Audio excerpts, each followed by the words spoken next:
Le Togo, maintenant, c'est notre dernier sujet. Les opposants ont déçu la population. Voilà le réquisitoire de Jean Kissi. Jean Kissi est le secrétaire général du comité d'action pour le renouveau. Il estime donc que l'opposition togolaise, dans sa composition, pêche dans la mission que lui a confiée le peuple.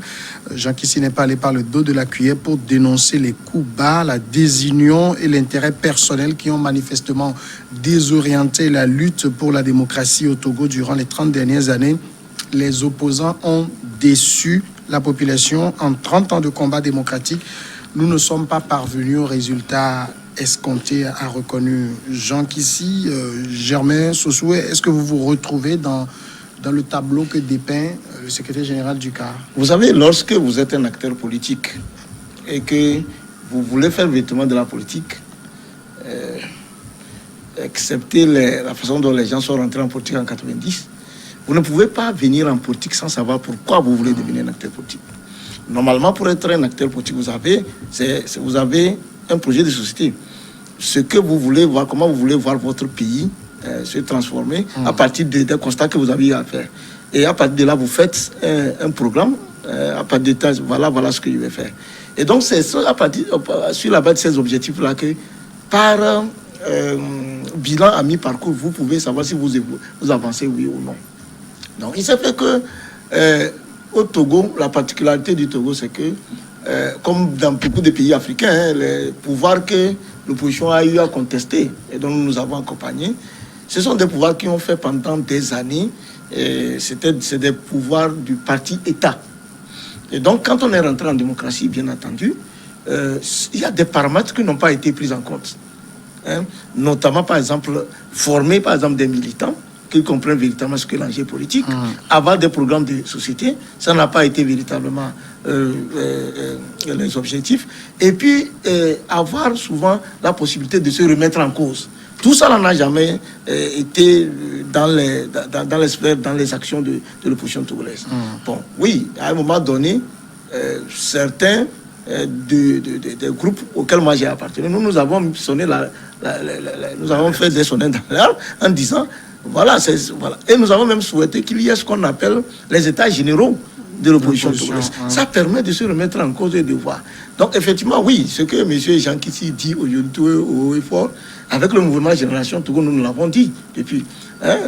Nous avons même fait des conférences sur le renouvellement de la classe politique. Mais justement, c'est quoi l'échec? L'échec, c'est de ne pas être parvenu à obtenir l'alternance. C'est pour cela que je dis, par rapport à la vision du concitoyen Jean Kissi, ça doit se faire à travers les objectifs.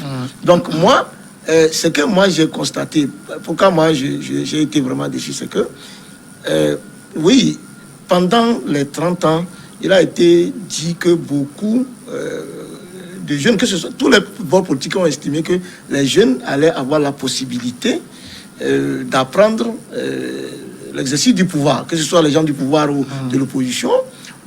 Personnellement, à l'époque, moi, j'étais tellement intéressé, mais dans la longue, moi, je n'ai pas vu ça. Donc ça, c'est pour moi un échec premier. J'ai vu aussi, avec les amis, on s'est peiné à se former en politique, ce que nous avons acquis. Et la différence qu'il y a un peu, modestement, qu'il y a avec les autres militants. Donc, je me suis rendu compte que ce travail aussi n'a pas été fait. Mais au-delà, c'est que, qu'est-ce qui a mobilisé les masses? C'est de faire partir le régime. Donc, depuis 1990, il fallait faire partir le régime. Donc, Yadema devait partir. C'était ça, quand on faisait la conférence nationale, moi j'étais à Kara, j'étais au collège, moi je voyais ça à la télévision. Donc, c'était de faire partir Yadema, ce qui n'a pas été fait. Yadema est mort de sa propre mort. Après, devant donc, les aînés, il laisse le pouvoir à son fils. C'est lui qui gère jusqu'au 4e mandat aujourd'hui. Donc, est-ce que les oppositions ne se sont pas battues? Je ne dirais pas non. Elles ont essayé. Mais le résultat n'étant pas là, je crois que c'est un échec qu'il faut qu'on partage nous tous. Même si nous étions en bas de l'échelle, les gens qui y étaient beaucoup plus en vue, moi j'estime que c'est un échec qu'il faut partager. Alors, effectivement, il y a de quoi dire par rapport donc, au Germain Pouli, quand il dit en 30 ans de combat démocratique, nous ne sommes pas parvenus au résultat escompté, sauf qu'il ne dit pas de quel résultat il s'agit. Oui, bon, mais entre les lignes, on sait, le résultat, c'est le pouvoir. Parce qu'un parti politique est créé pour conquérir et exercer le pouvoir. Et quand vous êtes dans l'opposition pendant 30 ans et que vous participez à une dizaine d'élections sans arriver à remporter, diriger, c'est que vous avez échoué. Bon, en même temps, 30 ans d'échec, on ne sait pas trop. On a vu dans des pays où l'opposition fait 40 ans avant d'arriver au pouvoir. On a vu au Japon, par exemple, où l'opposition fait 40 ans pratiquement avant d'arriver au pouvoir. Mais je pense qu'ici, nos opposants confondent leurs militants et le peuple. C'est vrai qu'au début des années 90, il y avait une soif de liberté, une soif de démocratie. Et il y avait des militants où on a estimé que les élections n'étaient pas toujours transparentes, même celles remportées par l'opposition en 1994. Mais après, il y a eu, à partir de 2007, des élections jugées transparentes par ceux qui disaient que ce n'était pas transparent à l'époque. Et à partir de ce moment-là, l'opposition ne vendait que l'alternance. Il n'y avait pas de projet de société. Et là, je rejoins Germain, l'homme politique qui est là. Les gens parlaient de l'alternance sans mettre un contenu dans l'alternance. Il n'y avait pas de vision à partager aux populations. On vendait un nom de famille estimant que cette famille a fait un longtemps au pouvoir. On la catalogue aussi par moment à une ethnie ou à un groupe d'ethnie. Et on se dit que ce pouvoir-là ne peut pas gagner une élection parce que les gens souffrent de l'alternance. Et on est resté là-dessus jusqu'au 22 février. Donc, je pense que Jean Kissy, qui a commencé très tôt la politique, qui a eu la chance d'être membre d'un parti qui a remporté une historique élection en 1994, qui était la première véritable occasion pour l'opposition de faire l'alternance, ou du moins de créer une cohabitation qui devait lui permettre de faire l'alternance et qu'il a raté par rapport aux raisons qu'il a avancées. Donc 30 ans après, cette lutte-là, si l'opposition, que ce soit les grandes composantes, ou à des moments où il a fallu qu'elle soit unie, surtout au moment où le scrutin était un premier tour pour le présidentiel et tout ça, elle n'a pas pu le faire. Aujourd'hui, elle ne peut que s'en prendre à elle-même et reconnaître cela. S'il y a une remise en cause, c'est une bonne chose. Mais l'opposition aussi n'a pas su suivre la mutation du pouvoir. Parce que le pouvoir n'est pas resté le pouvoir des années 90. Il y a eu le APT, après il y a eu UNIR, et il y a eu plusieurs militants de l'opposition qui sont passés au pouvoir. Il y a eu plusieurs leaders de l'opposition qui sont devenus ministres, le premier ministre, donc dans ce même pays. Et tout ça, au lieu d'être une force pour l'opposition, a été plutôt une faiblesse pour cette opposition, parce que ailleurs, c'est quand des opposants deviennent premiers ministres qui s'appuient dessus pour devenir président plus tard. Mais ici, les opposants qui deviennent premiers ministres sont plutôt tirés vers le bas par leurs amis et qui chutent totalement et qui disparaissent parfois de la scène politique. Donc c'est un bilan que Jean Kissy a fait, un bilan qui est réel. Et on espère que ce qui reste de cette opposition-là sera en tenir compte. Mais sans Fioclou, Jean Kissy a quand même été très clair. Les opposants ont déçu la population. Ça veut dire que ce n'est pas la faute à la population. Oui, puisque Jean Kissy a dit tout haut ce que tout le monde pensait tout bas.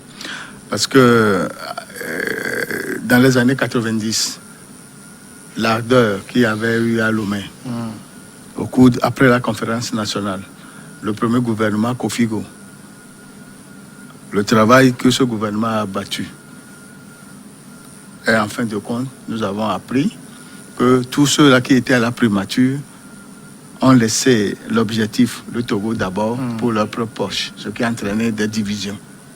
Et effectivement, aux élections de 1994, nous avons CAR qui a eu une trentaine de sièges et l'UTD qui avait 7. Ils avaient la majorité pour être Premier ministre. Mais Joseph Ajavon est venu sur la TVT pour dire en grande vétale, lors de ceci, puis le chef de l'État jugé utile de nommer le Premier ministre qui est membre de l'UTD.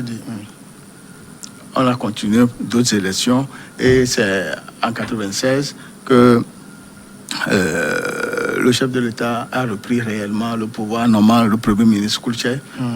Et depuis ce jour, le pouvoir est encore revenu dans les mains de l'ancien système.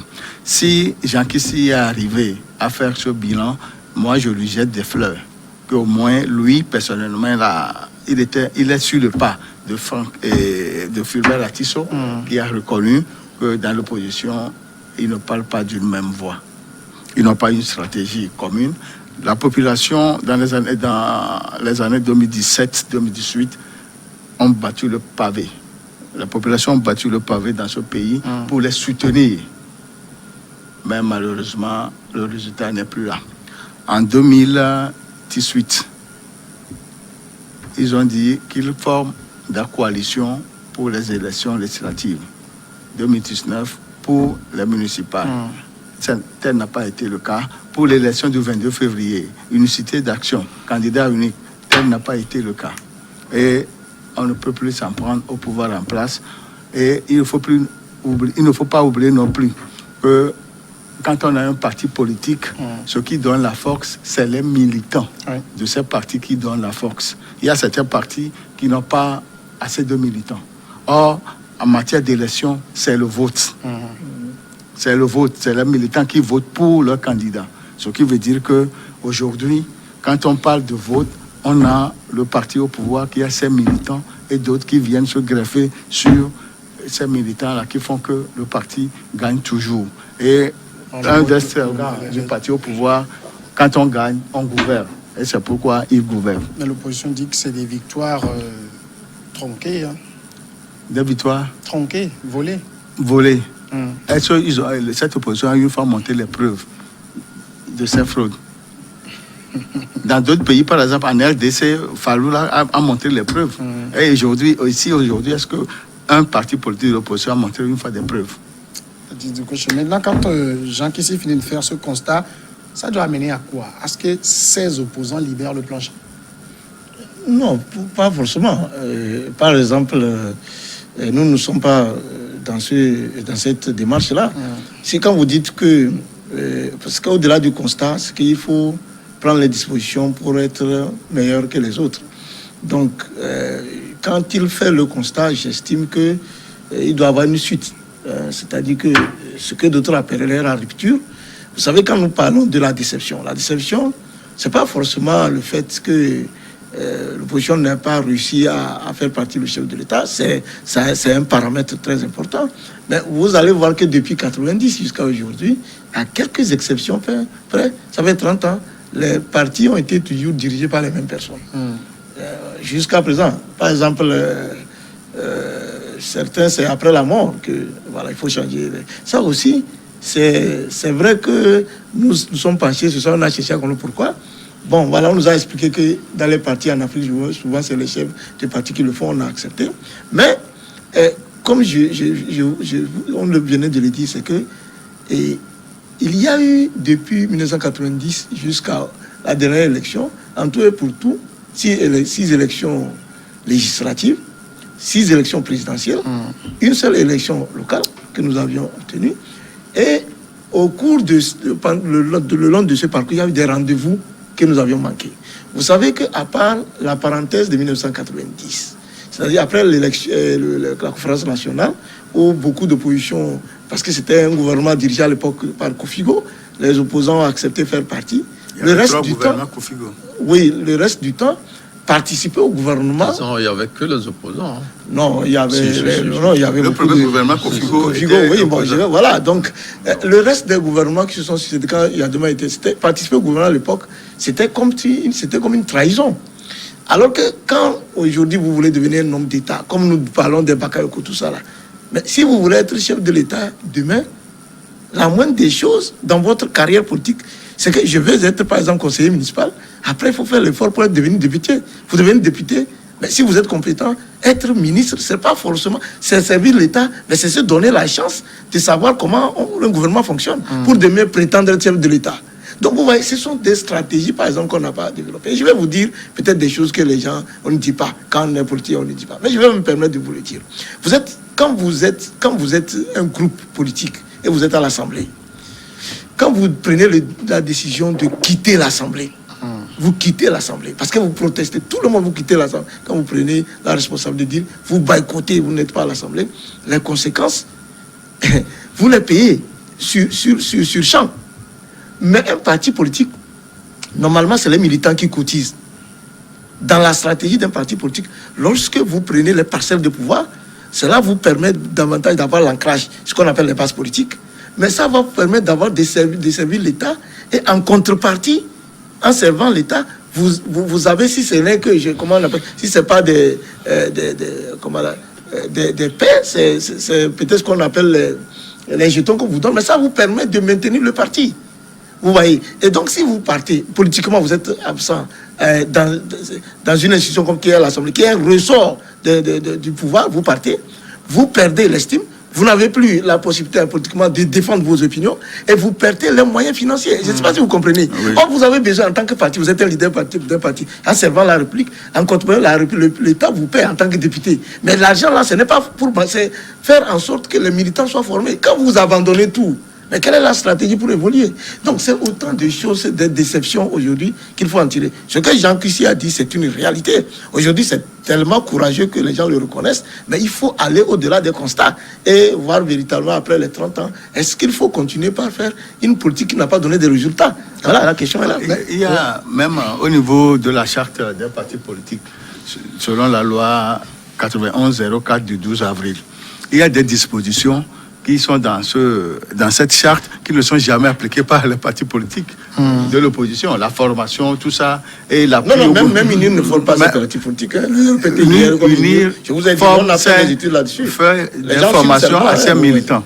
Il fait des formations à ses militants. On a fait des études dessus. Mais vous savez que, pour vous donner, vous savez que depuis que nous avons commencé la démocratie au Togo, UNIR est le seul parti politique, enfin le RPT hier, UNIR aujourd'hui est le seul parti politique. Non, c'est pas la même chose. Non, vous avez les mêmes dirigeants, si vous voulez, je vous les cite. En fait, le RPT hier et UNIR aujourd'hui est le seul parti politique qui, quand vous allez aux élections, recouvre toujours ses... non, c'est-à-dire que la caution. Oui. Vous savez, les gens, UNIR recouvre toujours ces cautions, c'est-à-dire même dans une monnaie, mais il ne peut pas. C'est-à-dire qu'il y a des marges qu'on a, vous attendez une marge, on vous rembourse votre caution.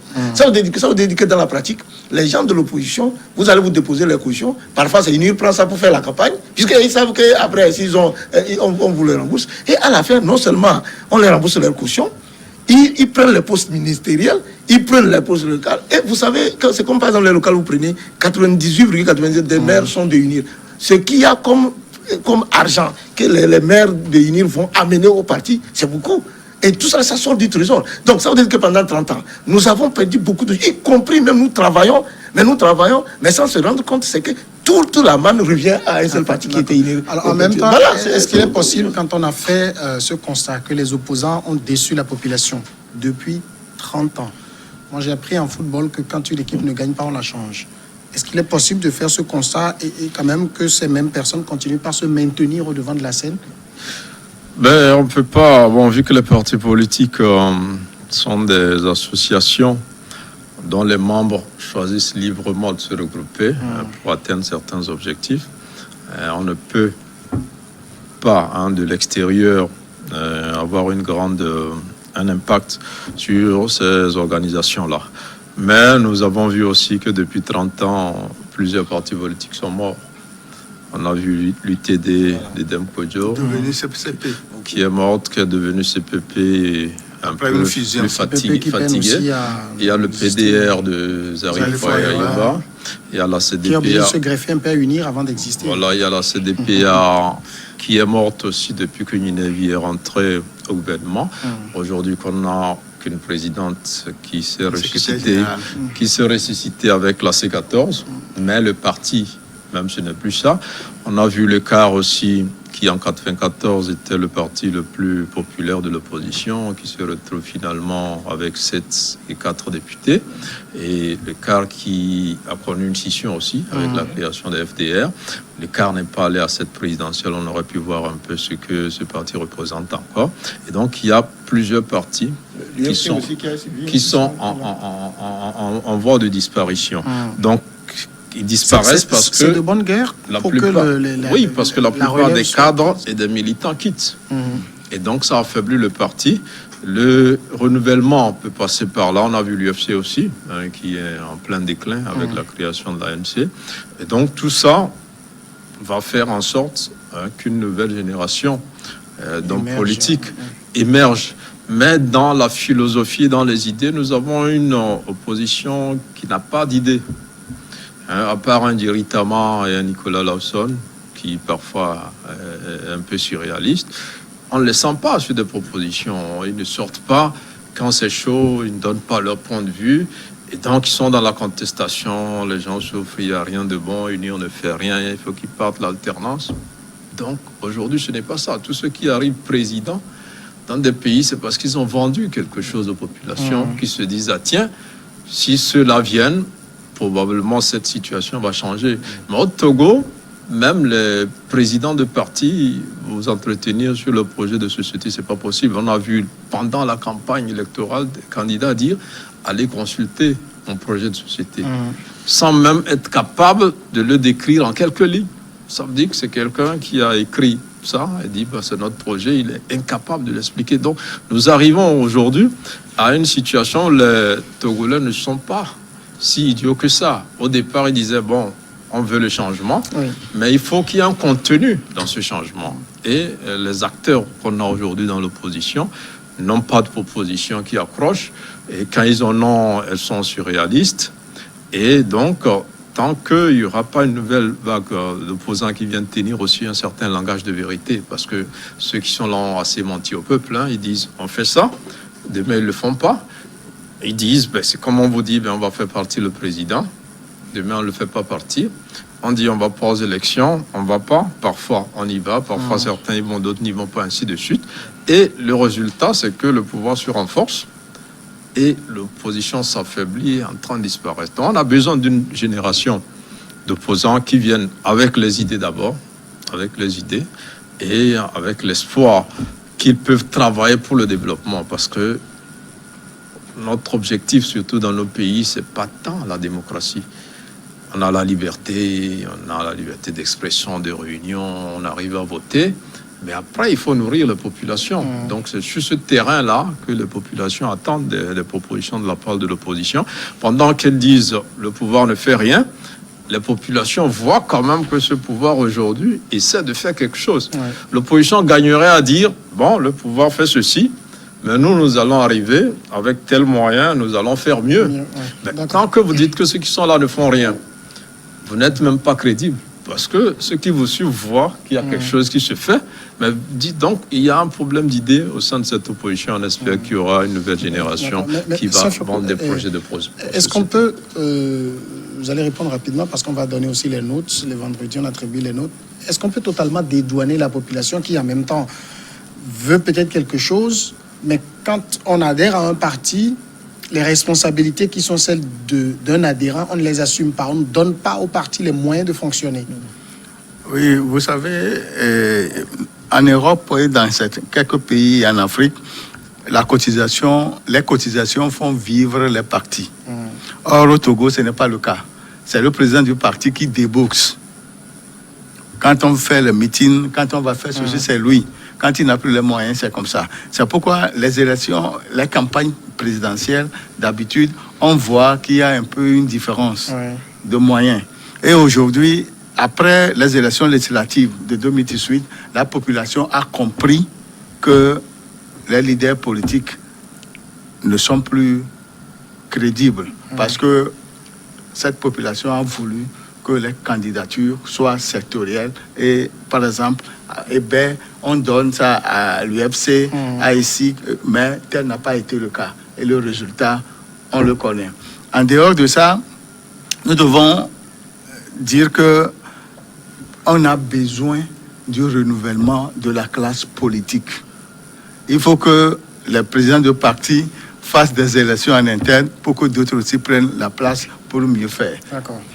On va passer maintenant au temps des notes. Je sais que le sujet est intéressant, mais on ne pourra jamais le finir. Vendredi, donc, des notes. Germain, c'est de 0 à 10. Vous êtes enseignant, donc vous savez bien noter. Qui voulez-vous noter et pourquoi? Vous voulez que je les note ici? Non. Voilà. Sinon, ça m'aurait fait plaisir de noter Germain Nous ne Pouli. sommes pas des acteurs. Oui, allez. Non, il y a une association qui s'appelle Afrique Sentinelle, qui est une association aujourd'hui ralentie à cause du Covid, qui intervient dans les écoles pour faire valoriser l'aspect culturel. Donc le théâtre et tout ça là. Donc ils continuent par écrire tout ça là. Donc je voudrais, avec votre permission, les encourager et dire que nous espérons que le temps du Covid passera et que dans les écoles, on a besoin véritablement que la culture devienne vraiment notre pilier de maître de développement, parce que ça aussi, quand on parle de la nouvelle génération aussi, il faut des nouvelles idées, il ne s'agit pas seulement de gens. Donc, je leur donne 8 sur 10 pour le travail. Germain Pouli. Moi, je donne 8 sur 10.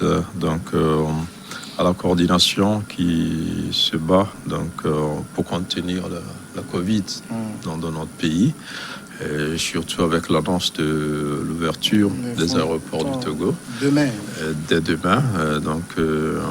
On compte sur eux pour que toutes les mesures soient prises, pour que cet outil-là, qui est un outil important dans la croissance et dans l'économie de notre pays, soit fonctionnel, mais en même temps qu'ils aient la sagesse et la maîtrise de la situation pour que d'autres contaminations, notre flot ne nous atteignent pas. Mais sur le plan général, ils ont fait un grand travail qui mérite 8 sur 10. Mais sans choc. Je donne 8 sur 10 Il n'y a que des 8 aujourd'hui. au comité scientifique et à la coordination nationale de gestion de riposte à la COVID-19 qui ont élaboré des programmes pour lutter efficacement contre cette pandémie qui est le coronavirus COVID-19. Merci, Messan Fiokloa d'Anglenou. Merci, Germain Pouli. Merci également, Germain Soussou. C'est fini pour le programme du soir de New World Info du jour. Merci à vous et portez-vous très bien dans la stricte application des mesures barrières.